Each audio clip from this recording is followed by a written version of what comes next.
Con il risultato più clamoroso, l'eliminazione del Real Madrid, che va in vantaggio con Isidro, aveva perso l'andata per 3-2, quindi questo vantaggio per 1-0 sarebbe stato buono per la formazione del Real Madrid, ma invece subisce il pareggio. Purtroppo la televisione spagnola non ci ha mostrato le immagini del pareggio di Schuavri.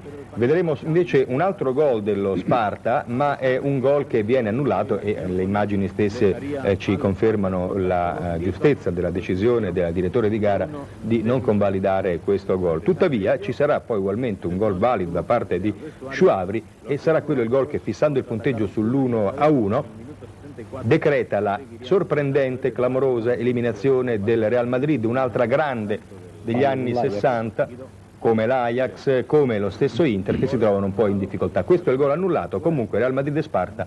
Dokonce zbývala čtvrtina, Pražané se stále častěji osmělovali k útočným akcím. Hráči Realu v tomto okamžiku faulovali a belgický rozhodčí Poné nařídil volný přímý kop. Berger z něho perfektně našel mladého Skuhravého a 18letý Novic se zachoval jako zkušený harcovník. Po nechytatelné hlavičce 90 000 diváků na stadionu zmlklo a radost Spartanům vydržela až do konce zápasu.